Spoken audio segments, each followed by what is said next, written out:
Esto es una producción de Mindalia Televisión y Mindalia Radio, audiovisuales sin ánimo de lucro, de Mindalia.com, para aportar conocimiento y crear conciencia. Mindalia.com, la primera red social de ayuda altruista a través del pensamiento. Es muy curioso cuando la gente, entre comillas, se jubila. Ahí, en este sistema, todavía, no sé cuánto durará, no durará mucho desde luego, hay un momento determinado en el que el sistema propicia que te liberes de esa esclavitud. Normalmente ya cuando la gente se libera de esa esclavitud, se ha acostumbrado tanto a la esclavitud que ni sabe qué hacer con su libertad. La gente se jubila y antes de jubilarse o después de jubilarse me dicen: ¿y yo qué voy a hacer ahora? ¿Cómo que tú qué vas a hacer ahora? ¿Pero tú que eres gilipollas? Pero cantidad de compañeros de trabajo, cuando se está acercando la edad de la jubilación, de verdad lo hablan conmigo. ¿Y yo ahora qué voy a hacer?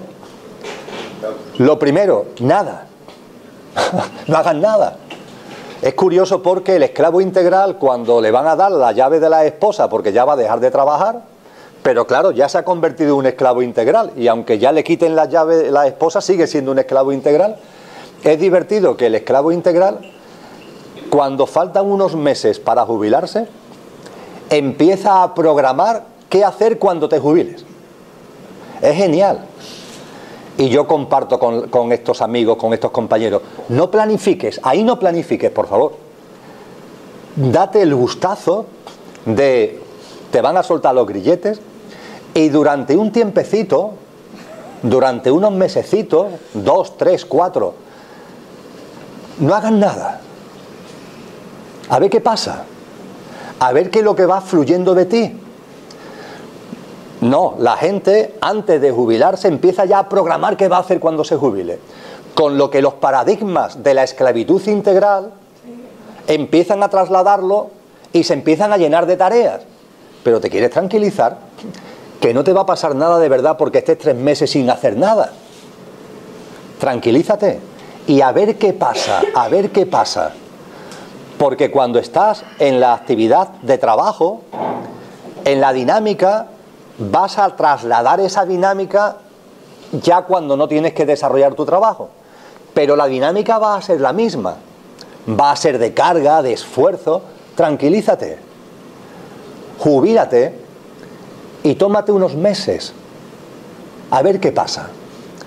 Es una forma también de percibir cuáles son tus dones y talentos, porque van a salir cosas, claro que van a salir cosas. Y hay gente, mucha gente, que cuando se jubila aparece ese don, aparece ese talento. ¿Cuánta gente Marco pinta, verdad?, cuando se ha jubilado? Porque han tenido ese talento ahí guardado, lo han tenido ahí. Y otros muchos talentos que estaban ahí como encriptados y aparecen en escena. Pues bien, no esperemos a la jubilación. Aquel que esté trabajando, aunque esté desarrollando una actividad laboral desligada de los dones y talentos, descubre cuáles son tus dones y talentos y ponlo en práctica. Y lo que hablaba de enamorarte de la vida, acontece, se produce. Ese entusiasmo que estás desarrollando al desplegar y al compartir tus dones y talentos, ese entusiasmo va a producir un milagro. Y el milagro es que vas a disfrutar tanto, vas a gozar tanto de eso que se moviliza en ti, de eso que sale de ti, lo vas a gozar tanto que te va a producir que te enamores de la vida. Y al enamorarte de la vida, lo apuntaba ayer, al enamorarte de la vida, te enamoras de la vida en su integridad. El ejemplo del enamoramiento. Tú te enamoras de una persona. Pero mira por dónde al enamorarte de una persona, que es una persona entre 7.400 millones, al enamorarte de una persona, ¡plac!, todo tiene una luz distinta. ¿Qué tiene que ver esa persona con otras muchas situaciones de tu día a día? Nada. Pero el hecho de estar enamorado, el hecho de estar enamorada, ¡plac!, hace que todo tenga una luz distinta. El trabajo tiene una luz distinta. El vecino del ascensor tiene una luz distinta.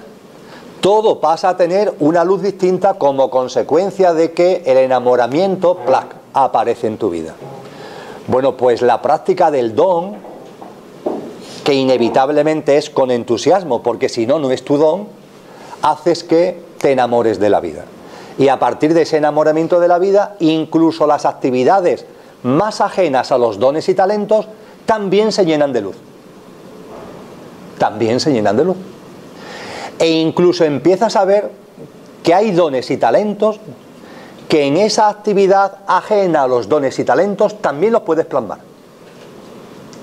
Empiezas a ejercitar tu don y tu talento, y en esa actividad laboral que no tiene que ver con tus dones y talentos, primero se llena de una luz distinta. Y en ese mismo trabajo empiezas a percibir cosas que hasta entonces no percibías, que son campos donde puedes aplicar tus dones y talentos. Es un proceso fluido y es un proceso simple. Y todo está engarzado a el ejercicio de dones y talentos. Ahora estamos en una actividad, vamos a llamarle, en tu caso es una actividad que está ligada, porque lo sé, a tus dones y talentos. Ella es maestra. La mayoría, no todas, pero la mayoría de las personas que desarrollan su actividad laboral en el ámbito docente tienen vocación. Es decir, está en conexión con su don, con su talento. Hay gente que no, que aterrizan en la actividad docente como podían haber aterrizado vete a saber dónde.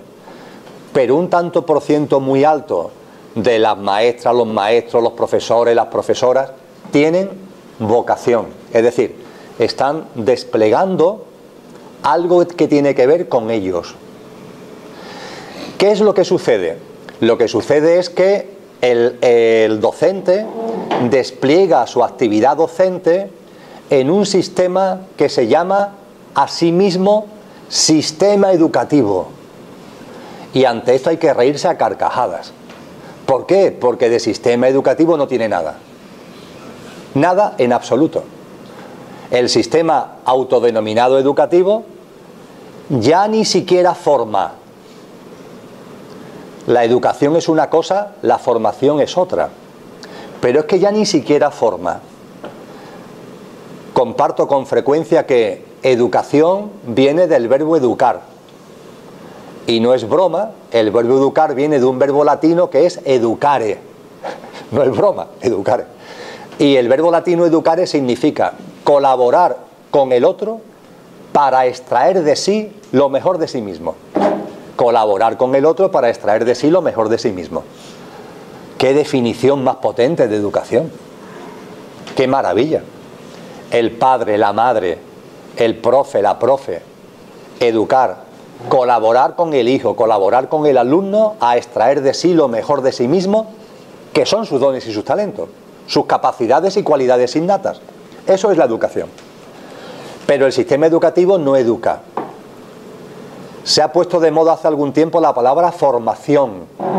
Y dentro del sistema está, por ejemplo, la formación profesional. Pero es que de hecho hace mucho tiempo que la educación derivó hacia la formación.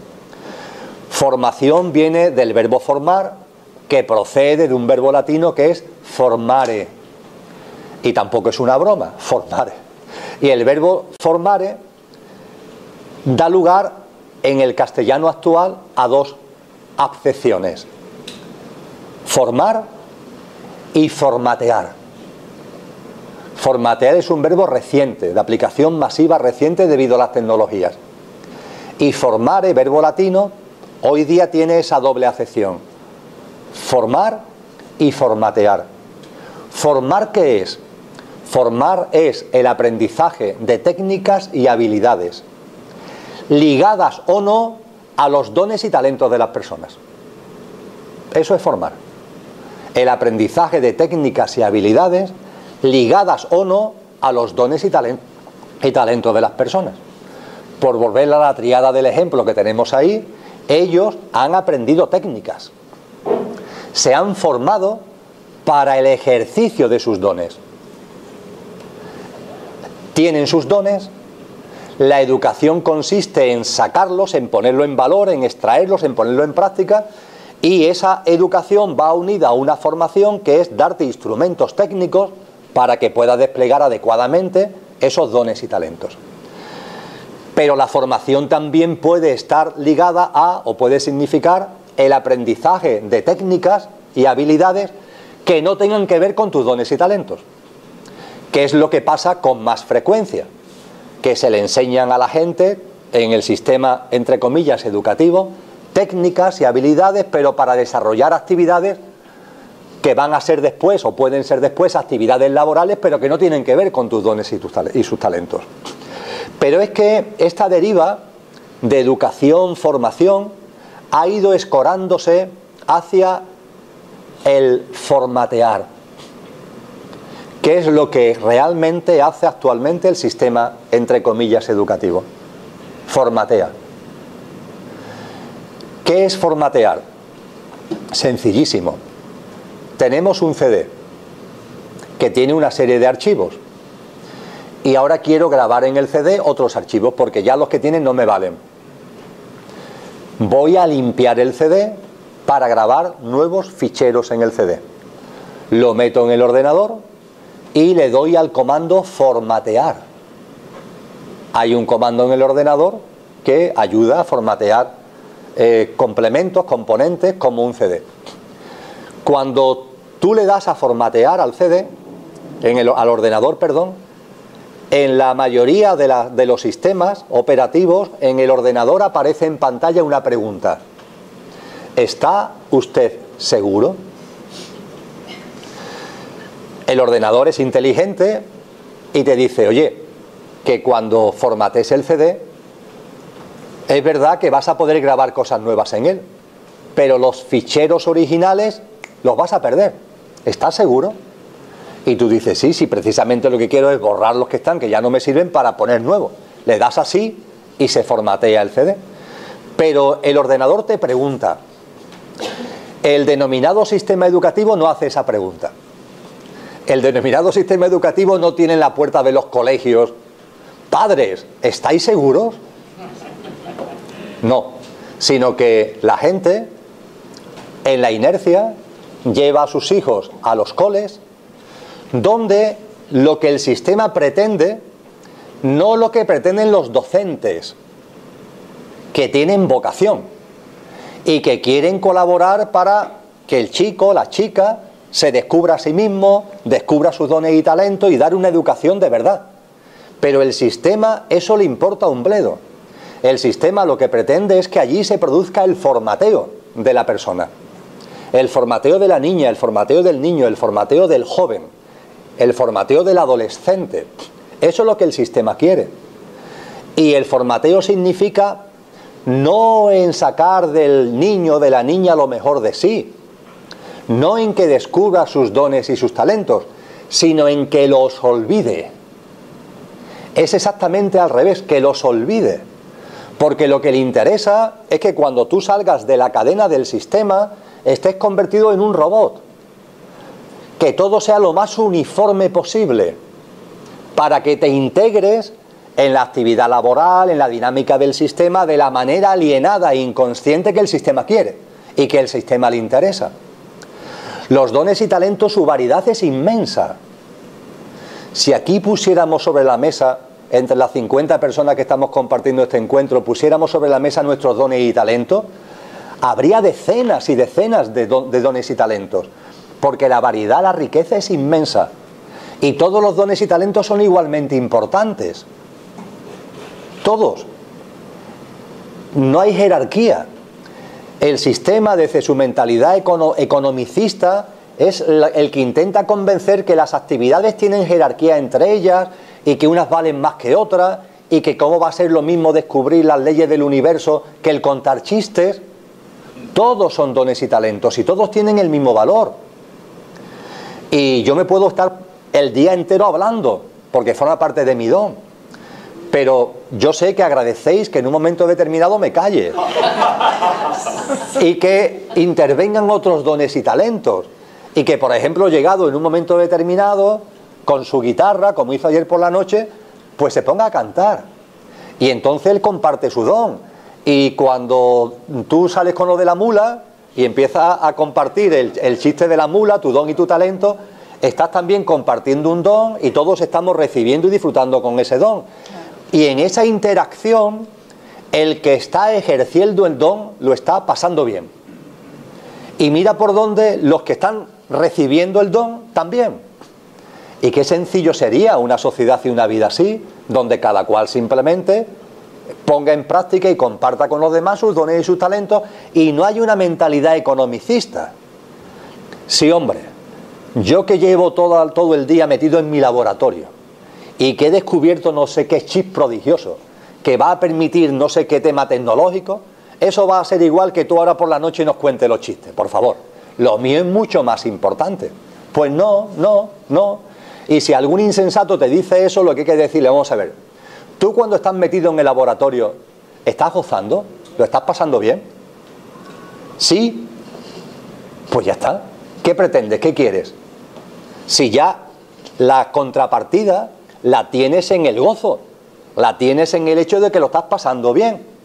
Punto. ¿Cómo que ahora eso vale más que el del otro? El otro lo pasa bien contando chistes, tú lo pasas bien en el laboratorio. Estáis igualados en el pasarlo bien, se acabó. No hay más historias. Y si en el laboratorio no lo pasas bien, deja de hacerlo. Porque ese no es tu don. Descubres cuál es tu don y ponte en práctica tu don. Sería todo muy sencillo. Y viviríamos en la abundancia más absoluta, pero radicalmente. Cuando se ejercen los dones y talentos, y este es un tema crucial, la contrapartida. La contrapartida. El ejercicio de un don no tiene otra contrapartida que el ejercicio del don. Ya está. La mente aparece por medio y genera expectativas, pero el ejercicio de un don no tiene otra contrapartida que el ejercicio del don. Nos hemos esclavizado tanto que hemos olvidado el gozo. Decía ayer que a la mente le cuesta trabajo entender que lo importante es vivir. Y parece como si a vivir le tuviéramos que meter condimentos. ¿Pero te parece poco? Vivo. ¿Más? ¿Pero eso qué es de más? La vida, vive. Ya está, esa es la clave, ahí está todo, vive. No, la mente se inventa que no, vivir no es suficiente. Claro, la mente dice que vivir no es suficiente porque nunca ha vivido. Porque nos mete en una dinámica que no es de vivir, sino de sobrevivir. Bueno, pues, cambiando las tornas, pero es igual, el ejercicio del don, tiene en sí el gozo de llevarlo a cabo. Y se acabó. Y eso me lleva al momento en el que he hecho la distinción entre la actividad laboral ligada a los dones y talentos, que no es trabajo, y la actividad laboral desligada de los dones y talentos, que sí es trabajo. Hasta lo que he compartido hasta aquí, en vuestra cabeza puede estar la idea: qué maravilla tener una actividad laboral ligada a los dones y talentos, qué maravilla. Yo, sin embargo, tengo una actividad laboral que no está ligada a los dones y talentos. Lo que envidio a las personas que tienen una actividad laboral ligada a sus dones y talentos. Bien, vamos a darle un poco la vuelta a la tortilla ahora. Tú tienes un trabajo, es decir, una actividad laboral desligada de tus dones y tus talentos. Te das cuenta, vas a seguir trabajando si tú quieres, vale, pero te das cuenta de que no has nacido para eso. Y en paralelo descubres cuáles son tus dones y tus talentos y los pones en práctica. Fuera de la jornada laboral hay horas y lo pones en práctica. Perfecto. Al ponerlo en práctica, al poner en práctica el don, tienes un trabajo, pero en paralelo, en las otras horas que tiene la jornada, que tiene el día, tú desarrollas tu don en la medida de lo posible.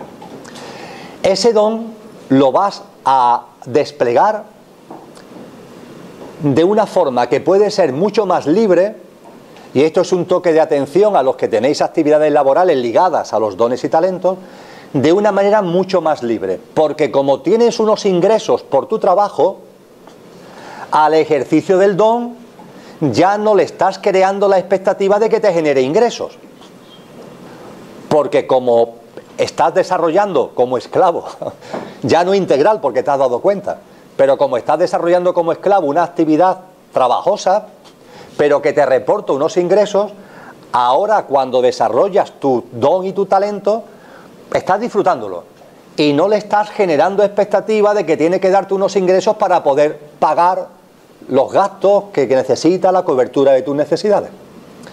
Nos vamos ahora al que está realizando una actividad laboral ligada a sus dones y sus talentos. Perfecto. Único, entre comillas, problema, por llamarlo de alguna forma, que es muy fácil que las personas que están desarrollando una actividad laboral ligada a sus dones y sus talentos, además de disfrutar el don, que es en lo que habría que quedarse, además del gozo, se generan expectativas. Expectativas de resultados, expectativas de ingresos. Como es la actividad laboral, a través de ella quieres conseguir los ingresos que te permitan cubrir tus necesidades. Fijaros, porque todo está lleno de paradojas. Vamos, paradojas que casan perfectamente. Pero es curioso que el que desarrolle una actividad laboral ligada a sus dones y sus talentos, permitidme que me exprese en clave de mente, lo tiene mejor que el que tiene una actividad laboral que no está ligada a sus dones y sus talentos, que es un trabajo.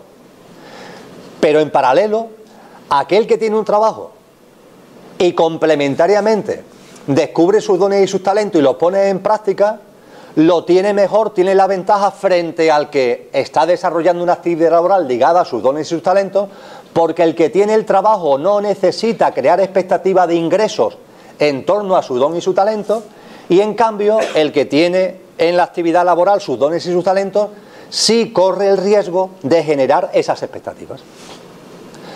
Todo esto casa sin ningún problema. La persona que su actividad laboral esté ligada a sus dones y sus talentos, que se centre en el gozo y que a partir de ahí confíe en la vida. Se centra en el gozo y confía en la vida. Ya está. Y confiar en la vida, claro, es confiar en la vida. Yo tengo este don, tengo este talento, mi actividad laboral, mira por dónde está basada en él, y confío en la vida. No pretendo otro hecho que el gozo de llevar a cabo el don. Y confío en la vida. Cuando al don y al talento se le carga de expectativas que van más allá del ejercicio del don, lo estamos contaminando. Y tampoco pasa nada, pero tomamos conciencia de ello. Hubo un señor en el siglo XIX llamado Hegel que describió la dialéctica del amo y del esclavo, que tiene muchas manifestaciones, tiene muchas plasmaciones. Bien, una de sus plasmaciones es: el amo es el que hace las cosas por el gusto de hacerlas, por el gozo de llevarla a cabo, sin buscar contrapartidas. El esclavo le pasa todo lo contrario. Ha olvidado por completo, vamos, ni remotamente se le pasa por la cabeza el hacer cosas por el gusto de hacerlas. Y siempre que haces cosas lo hace para algo, buscando algo, unos ingresos, un reconocimiento, una admiración, lo que sea, buscando algo. Fijaros la profundidad de esta dialéctica. El amo desarrolla actividades por el gusto, por darse la gozada de llevarla a cabo. Y claro, son actividades que te producen la gozada, no son actividades de esclavo.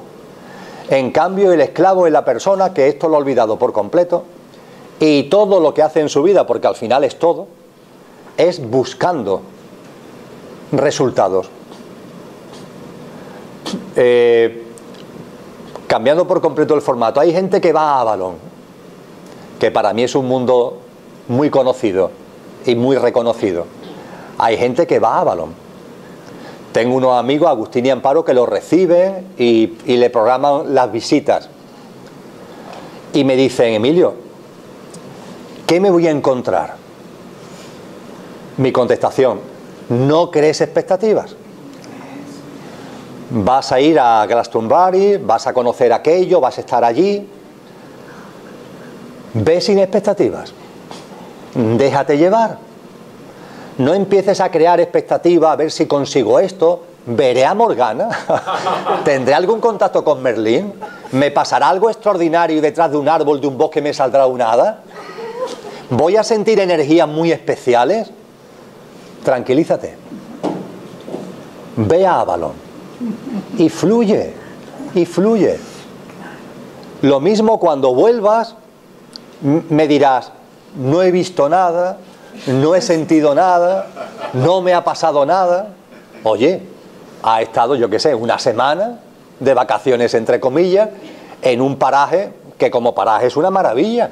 Ya está, ¿te parece poco? Y además, allí la verdad es que te encuentras con gente muy abierta, porque hay mucha gente que van allí por lo mismo que tú, la mayoría buscando cosas.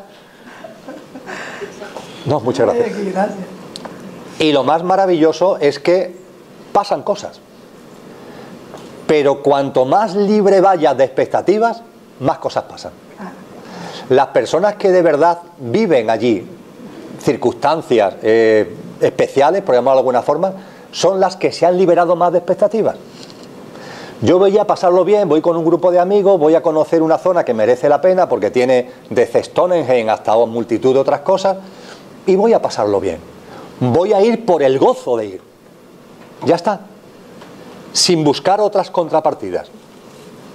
Y eso mágicamente abre la vida a cosas que mágicamente quedan cerradas cuando vas con expectativas.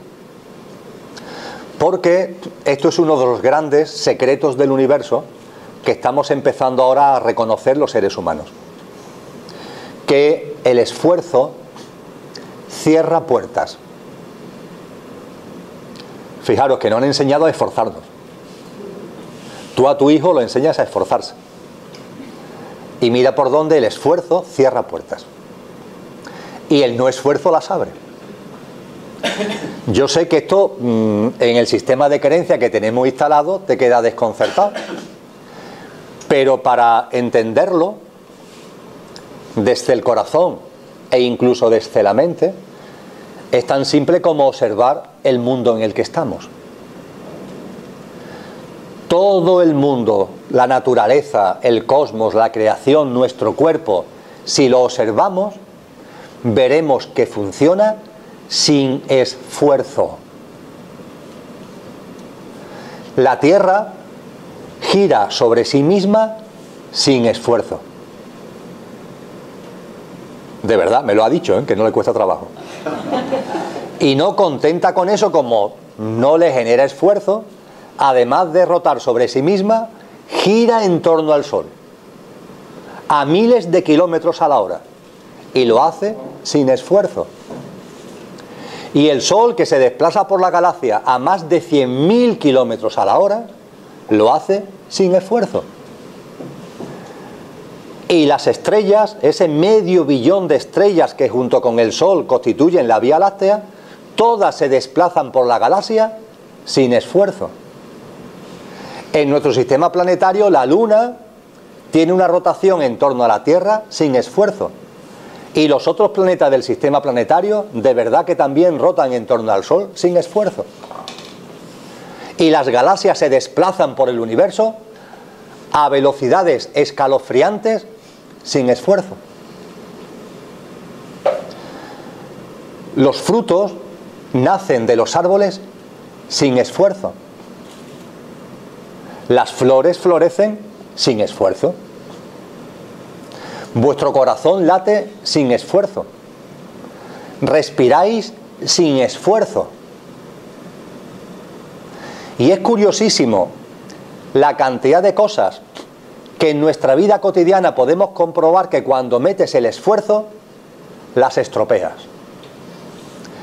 Práctica conocida por todos, el sueño.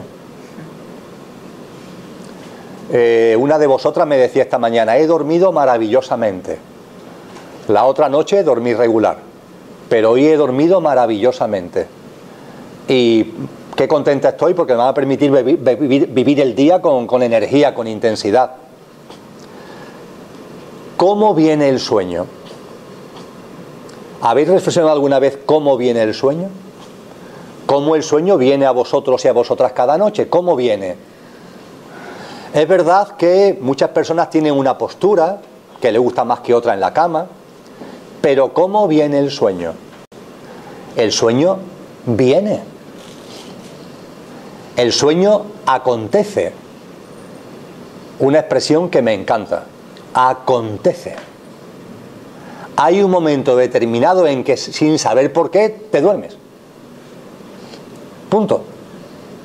De forma natural, sin esfuerzo. Y es totalmente contradictorio y curioso que esa noche, que por los motivos que sea, el sueño no acontece, y tú empiezas a darle vuelta a que te quieres dormir y a que quieres conciliar el sueño, cuanto más énfasis ponga en dormirte, menos te vas a dormir. Cuanto más esfuerzos ponga en dormir, ese dormir no va a acontecer. Esto se llama, en psicología, la ley del efecto contrario. La ley del efecto contrario. Con el esfuerzo logras exactamente lo contrario de lo que pretendes. Otro ejemplo que se utiliza mucho es, porque también es muy habitual, estás conversando o estás hablando y en un momento concreto aparece una persona. En la conversación habláis de alguien, pero tú no te acuerdas del nombre. Le estás hablando a esa persona de otra persona, mira, pero dice, ¿cómo se llama? No, es posible, ¿cómo no me puedo acordar del nombre? Es increíble que no me acuerdo del nombre, lo tengo en la punta de la lengua, pero no me acuerdo. De una persona, de una película, de un lugar. Cuanto más esfuerzo pongas en acordarte del nombre, mayor es la seguridad de que no va a llegar el nombre. En cuanto que desconectas, dices, bueno, pues ya me acordaré, entre comillas, pasamos, y sigues en la conversación ya, ¡plac!, aparece el nombre. Como pares la conversación y empiezas a darle vuelta al nombre de la persona, del sitio, de la película, no aparece el nombre. En cuanto que sigues, y dices, bueno, no me voy a agobiar por esto, ya está. Y sigues, ¡plac!, cuando menos te lo espera, acontece. Esta es la vida. La naturaleza, el cosmos, la creación es una enorme lección de que las cosas suceden, acontecen sin esfuerzo. El universo entero es una maraña en movimiento espectacular, con esos ciclos que compartíamos ayer, y todo se despliega sin esfuerzo. Y mira por dónde el ser humano, en su hacer, todo lo ha basado en el esfuerzo. Siempre subiendo montañas. Siempre subiendo montañas. En lugar de vivir, es decir, en lugar de ser vividores, nos hemos convertido en escaladores. Y en escaladores que no escalan por el gozo de hacerlo porque sea su don, sino escaladores asfixiados, que están en permanente jadeo, metido continuamente en la carga, el esfuerzo, en eso que Nietzsche, en el primer discurso de los de Asia habló Zaratustra, llama el debo de, tengo que, tengo que. Camello lo llamó Nietzsche, camello, con muchas jorobas, con muchas jorobas. En la actividad laboral, cuando tú eres consciente, como ocurre en el ámbito educativo, de que el sistema se ha alejado de eso que es tu don, porque le importa un bledo la educación y lo que quiere es formatear, porque lo que quiere es formatear, que los ficheros originales sean sustituidos por programas informáticos, sistemas de creencias que son los que le interesan al sistema para que después cumplan el rol que el sistema pretende. Hay una anécdota, no resisto el comentarla, el compartirla porque es maravillosa.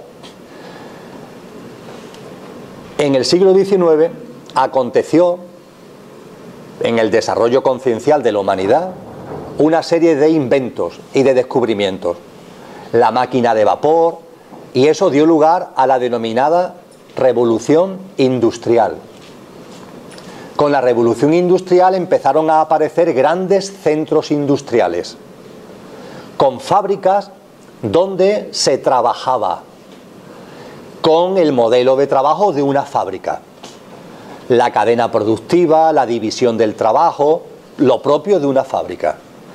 La Revolución Industrial se dice que comenzó en Inglaterra, y en Manchester, en Birmingham, en Liverpool empezaron a aparecer grandes concentraciones industriales, grandes fábricas que demandaban mucha mano de obra, mucha mano de obra.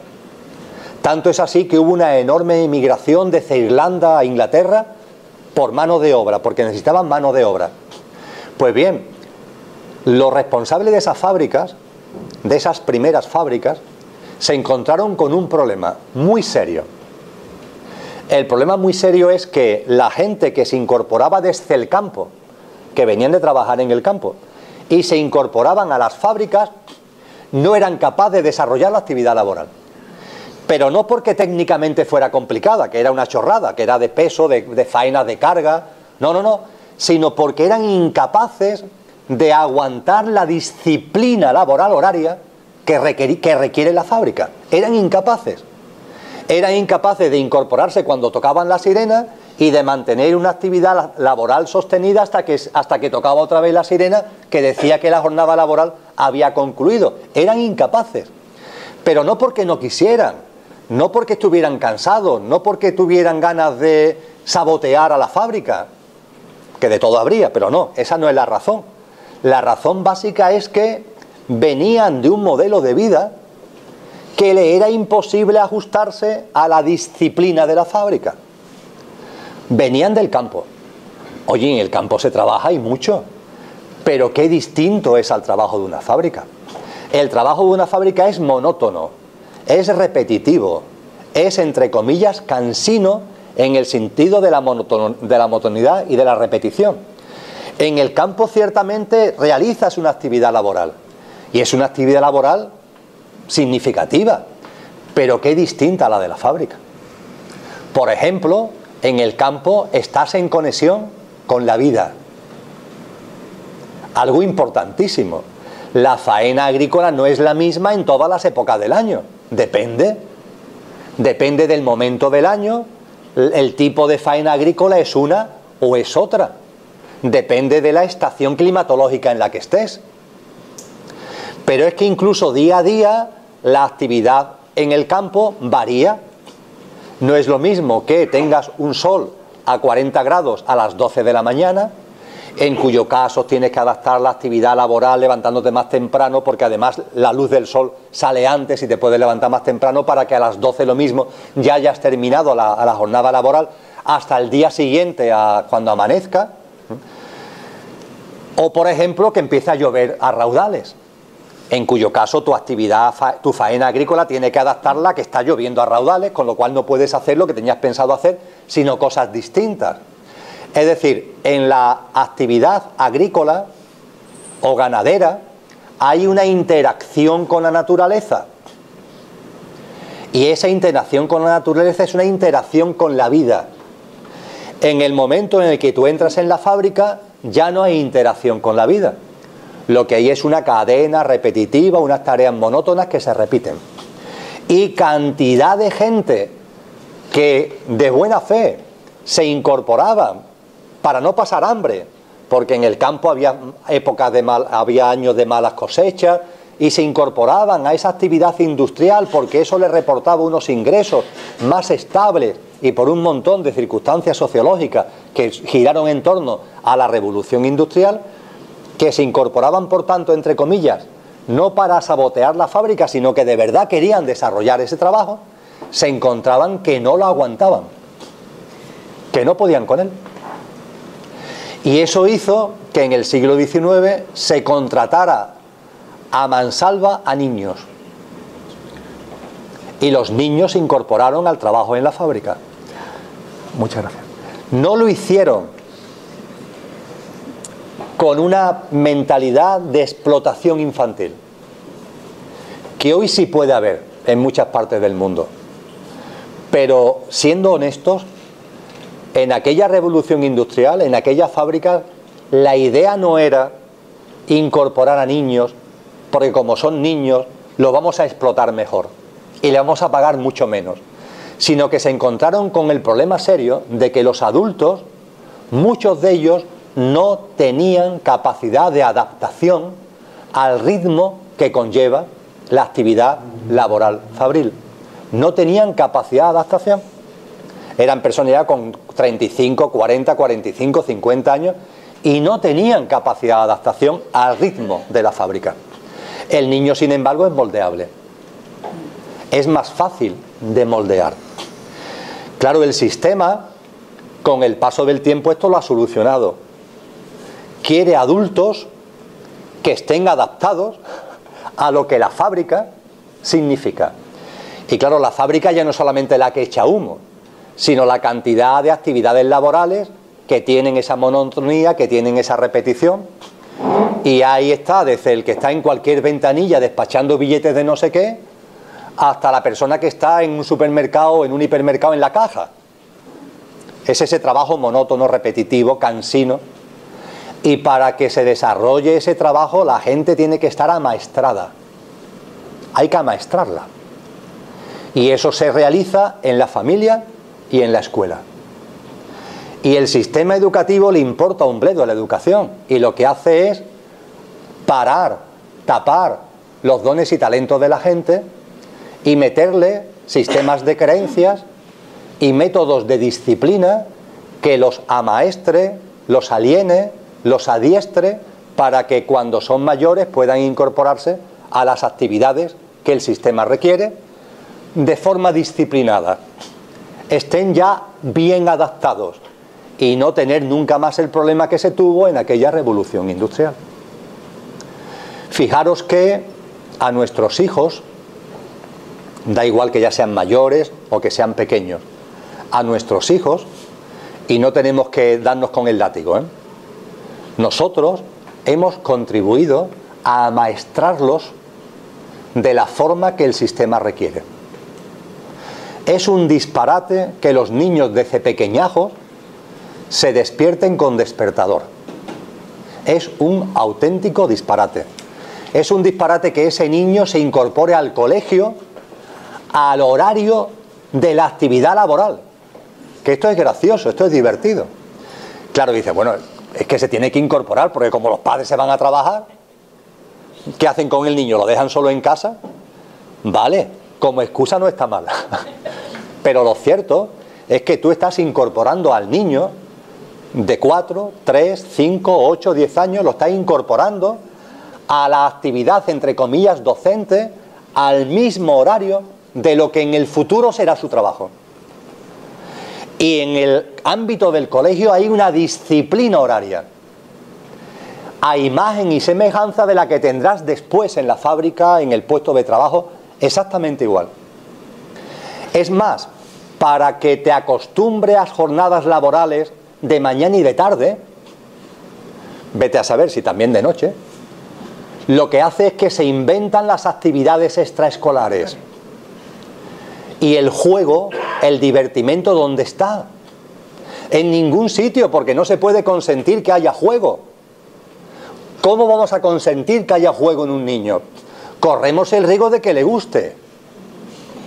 Y de que cuando tenga 18 años va a decir, tararí que te vi, yo quiero jugar. Yo quiero jugar. Que el juego se olvide cuanto antes. O que ocupe una porción lo más pequeña posible del tiempo. Y todo es muy importante, y el inglés es muy importante, y la informática es muy importante, y el inglés es muy importante, y la Biblia en verso es muy importante.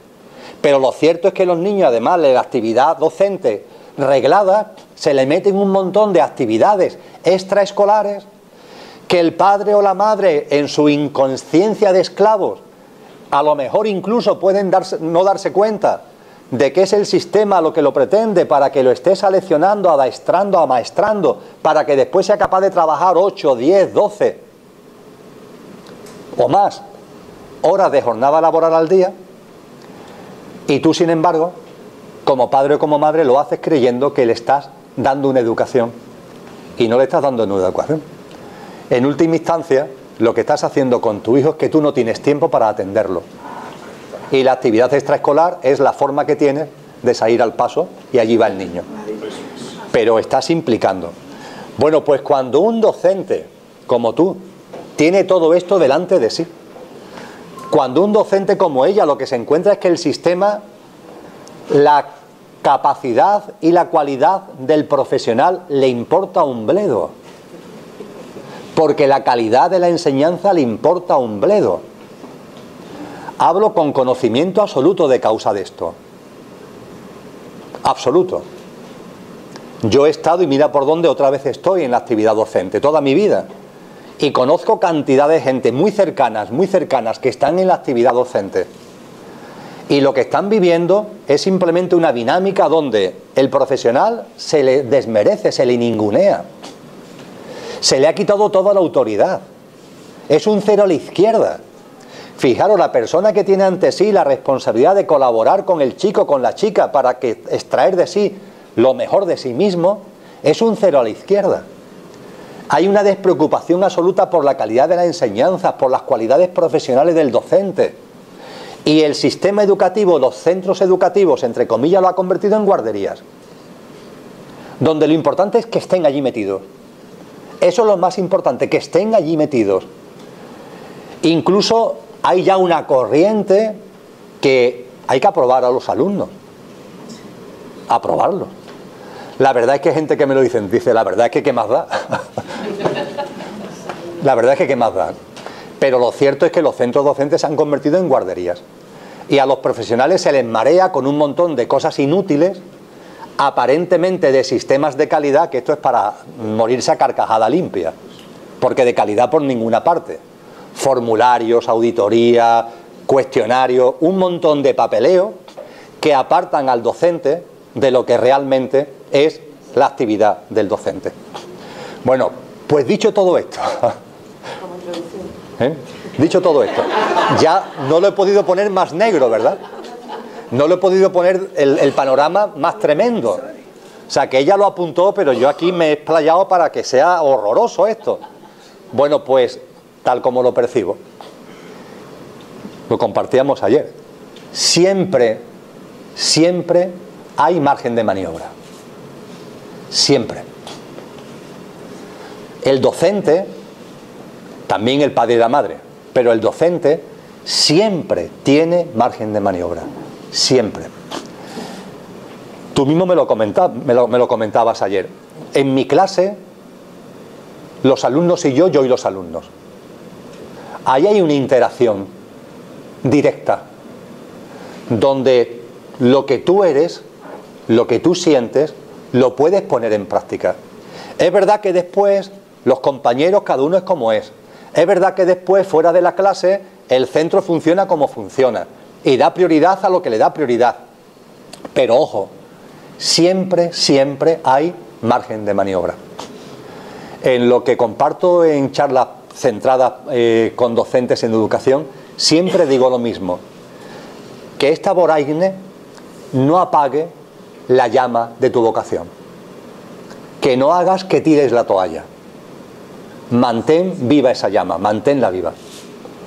Busca en ti, busca en el contexto la forma de mantenerla viva. Mi convencimiento: siempre hay margen de maniobra. Si por los motivos que sea hay un momento determinado en que tú dices no, Emilio, me es imposible, por más que he puesto mi corazón, este lío es tal que yo no encuentro la forma de estar alineada con lo que estoy haciendo, y estoy por dejarlo. Bueno, pues si eso es lo que tu experiencia, no pasa nada, déjalo. Insisto en que mi convencimiento es que siempre hay margen de maniobra, en mi convencimiento. Pero si por los motivos que sea hay una situación en la que ya no, pues eso se llama rumbo a lo desconocido. Venga, lánzate rumbo a lo desconocido. Yo no soy ejemplo de nada, ni quiero convencer a nadie de nada. Yo empecé a dar clases de economía política en la Facultad de Derecho de Sevilla en el año 80. Y he estado multitud de años, décadas, impartiendo docencia sobre economía. Casi siempre de economía política en la Facultad de Derecho, pero después también en el ámbito económico en otros centros universitarios sevillanos y fuera de Sevilla. Y en el curso 2009-2010 sentí, se acabó. Siempre hay margen de maniobra. Para mí ya no lo había. Pero por una razón muy sencilla, porque la economía, por lo menos la economía tal como se estudia en planes de estudio en los centros universitarios, ya no me decía nada, ya no me entusiasmaba. Y lo que había sido durante toda mi vida una actividad vocacional, de gozo, se había convertido en el escalador, en cuesta arriba. Y decidí dejarlo, se acabó. Punto. Y ahí comienza rumbo a lo desconocido, claro. No puedo dejar de compartir que esto fue en el 2009-2010 y que en la primavera del año 2015, a través de una amiga de Granada, conecta conmigo un catedrático de la Universidad de Barcelona. Y mira, te llamo porque me ha facilitado tu nombre nuestra amiga común y te llamo para que te incorpores para dar clases en la Universidad de Barcelona. Cuando yo iba a empezar ya a hablar para decirle que no, porque daba por hecho de que me iba a hacer una oferta, pero para dar las materias que yo he dado toda mi vida y que ya no me interesan, al menos en el enfoque que se da en la universidad. Yo hablo mucho de economía, pero de una forma distinta. Cuando doy por hecho de que la conversación va a ir por ahí, él me dice, no, no, Emilio, no, déjame por favor que siga hablando. Yo ya eso lo sé.